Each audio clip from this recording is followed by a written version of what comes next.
In this review, we're going to look at the WWE Ultimate Collection, Kane, the Big Red Machine.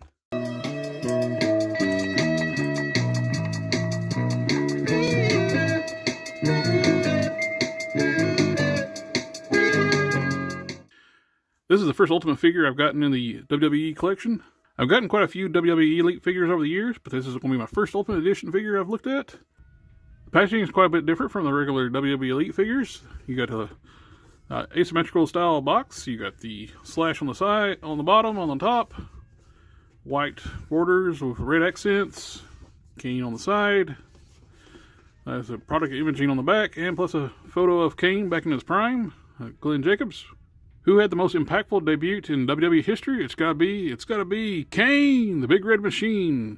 Rose from the ashes to exact revenge on the man who left him burned and forgotten, his brother, The Undertaker. Kane ripped off the cage door and burned a hole through the dead man's soul. This is back in the era when I watched wrestling a lot.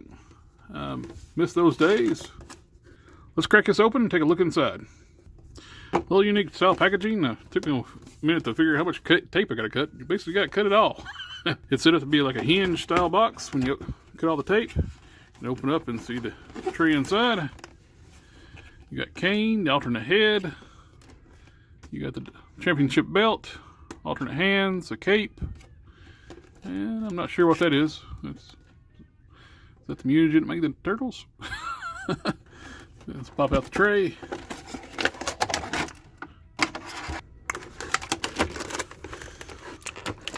It's been a long time since I watched WWE, and especially this period. I have no idea what this is. I can't remember. If you know what this is, comment down below.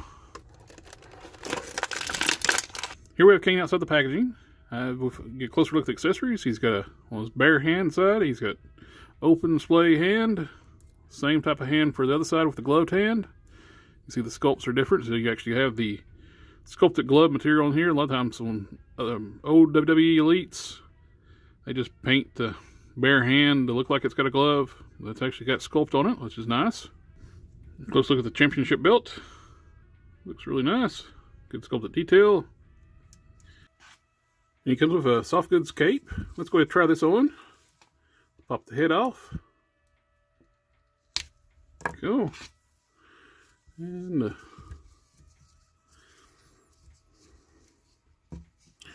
try the other head on with this one. That looks pretty good. Would be nice if the cape was double-sided though. You got the white inside. Pretty sure it's supposed to be same as on the outside as in the inside.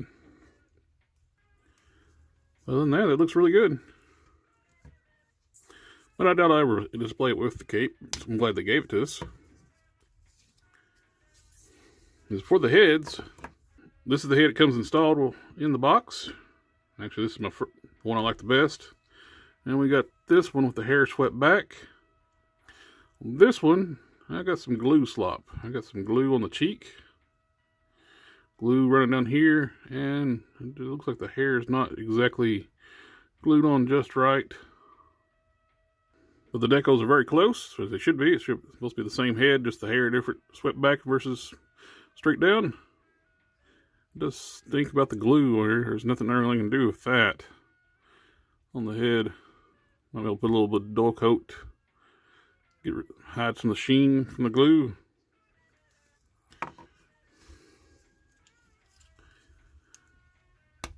On the alternate hands, I put on the getting ready to grab you for a choke slam hand.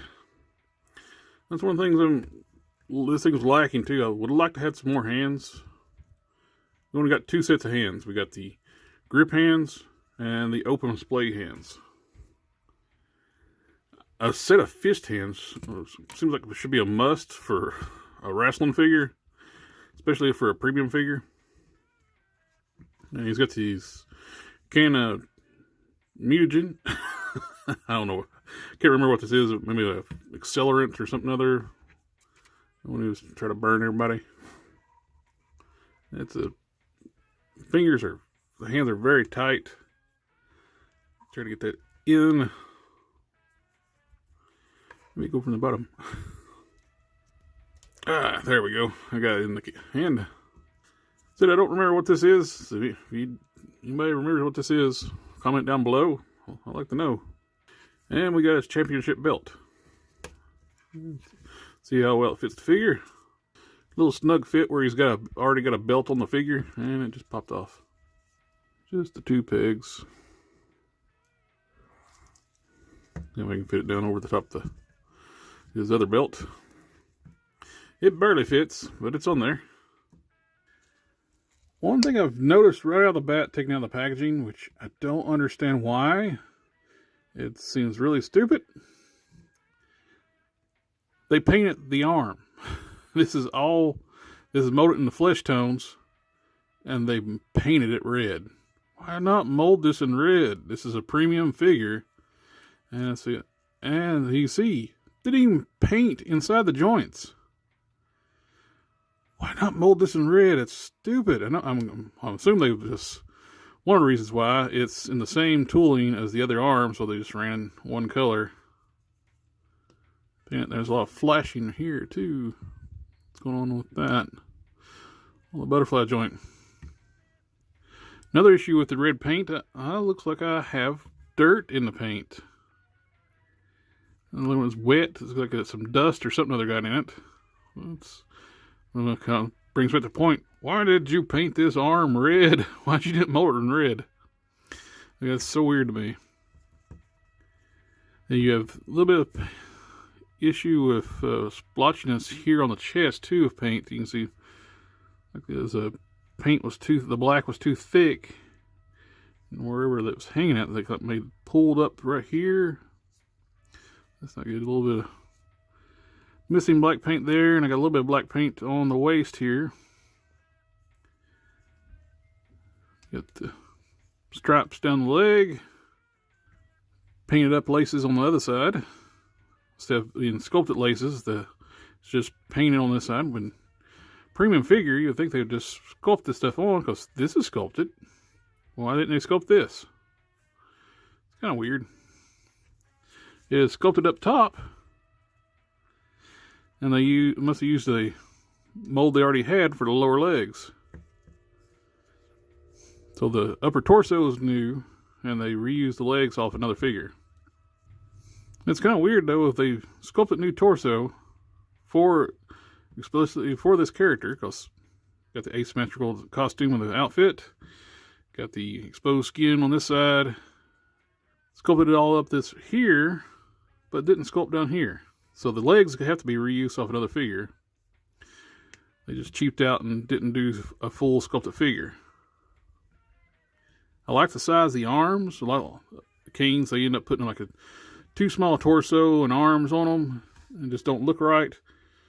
These look like the size they use for Brock Lesnar, but in his prime, Glenn Jacobs was a monstrously huge. Looking at the new sculpt, the torso kind of looks a little small in comparison with the lower body, disproportionate or something is a little wonky on there. I'm bringing this Kane here. This is a custom I did. It's swapped out the upper torso and the arms with a Brock Lesnar to make a beefier Kane. And so it looks like about the same size arms they use for Lesnar. A lot of the previous Kanes they made, the muscular build doesn't seem right for the character. But this looks pretty good. So this is my first WWE. So this is my first Ultimate figure. Let's do a quick rundown on articulation. Just like the Elites, the head is on a ball peg. There's not a lot of movement there. See, but you can get down a little bit, then straight forward. You get a little bit of tilt. The hair is going to restrict on the movement on this one. Let's check on the other head. Even with the head with the swept back hair, you don't really get any tilt, but you still get the same down, then forward. One nice new addition to the WWE Ultimates is butterfly joints. So you can have them cross their arms in front of them, which is nice. You can go back, forward, a lot of movement in that butterfly joint. Disky and shoulders, they go up this high. Bicep swivel, and these have double joint elbows. Get you this far up. Hinge and swivel wrist. Instead of a nab crunch, these have diaphragm joints. So you can crunch forward just a little bit. A little restricted. Back is a lot better. Can you tilt from side to side? Yes, you can. Does that rotate? No. It does not rotate, but you got pivot from side to side. Waist rotation. Ball joint hips. Get you out this far. Thigh rotation. Stiff, but the full 360. Double jointed knees. Get you this far up. You have boot swivel. Hinged ankles, which are very tight. That's a lot of WWE elites are the same way. These ankles are super tight. A lot of times they end up having to take some heat to get them moved the first time. They still got the same style pivots as the regular WWE elites, like the old DC Universe Classics or Master Universe Classic style pivots. And he's got toe joints. It's a nice little update to a comparison to the WWE elites. One other thing I noticed too with the figure, this arm can go down against the body a lot more. For some reason, this one, I don't know if it's just mine or this is going to be on everybody's copy. This arm wants to stick out farther. I can't get it to sit as flush against the body as this arm. I took a little time to finish up the video. I want to fix some of the errors, see what it looked like. I had some QC issues with mine, I pointed out. The paint on the chest had those 2 blotches of paint on the chest and had some splatter up here. And a few spots, scuffs here and there. I took some paint remover, thinned that down, smoothed it, then some light sandpaper, cleaned it up, repaint it. Now the chest is nice and smooth. Same, I was missing some paint around the skin area. Citadel, I think it's Kessel Flesh, was a perfect match to the paint they used for this. So I was able to add the paint was missing here because it was very fuzzy around on the flesh tone that's painted on the torso. I fixed the scuff back here and got the finishes pretty well match up what it was. Also picked out some of the dirt out of the arm, paint on the arm, and applied a dull coat, and I put some red on the elbow area, so it hides that. And finally, I put a little bit at the end of the hands, the end of the forearms, paint those black so you don't see the flesh tones poking out through the gauntlets. Same on this side here, even though it's red. And took off the paint splotch here and a little spot through here. Like I mentioned, this is my first Ultimate Edition WWE figure. For the premium price point, it's okay. To me, it's kind of a little disappointing with the fact we're not getting about the same basic accessories we get with an Elite figure now. So we get an extra set of hands, alternate head, belt, and a soft goods thing. I got that when I got the Undertaker, and he's a regular Elite for $20. This is what, $31.99, $32. I forget what I paid for it, but somewhere around there, between $30 and $32. We do have some added articulation, some new sculpting. Got the new torso, new heads, and accessories, the gauntlets. I don't know if those are new, if they used them on the previous Kane. With the issues of not molding the arm in red and painting flesh tone arm red, it's kind of inexcusable in that for when you're painting for a premium figure.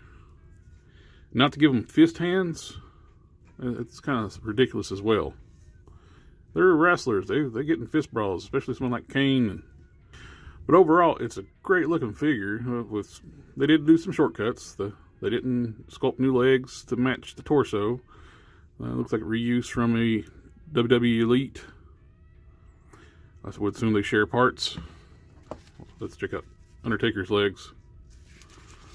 He's got different sculpt altogether. What about this one here? That looks to be the same sculpt on this older Kane figure for the legs. Yep, that is the same sculpt. That's why we didn't get the newly sculpted lattice sculpt down the legs. They just reused some WWE Elite legs. The boots, I don't know if these are new or not, but there's a fitment issue here. They don't seem to seat properly. You can see there's a gap on the legs. And it doesn't bother me right now, but I have OCD a little bit, so it might fix that. So I had to fix the chest. That was bugging the living daylights out of me. Those two big paint blotches right here. I had to take care of that, but I'm happy with how it looks now. But still at the $30 price point, I'm happy with this because the original Kane sells for, like, in this costume, sells for quite a bit of money. And I'm not really willing to shell that out for the original Kane, even though this is my favorite look for Kane. So paying $30 is still a deal in that comparison. But it's going to look good on the shelf, but I do just wish they would give us a few more accessories, a little more new sculpting, or it's an ultimate figure. I do like the new butterfly joints. That's a great addition to these figures. So much more expression with that, just adding that motion. Plus, I forgot to mention too, the arms are pinless. The double jointed arms are pinless style joints. Means the elbows are harder plastic too. But anyway, thank you for watching the review. Like, share, comment, subscribe. And I'll catch y'all next time.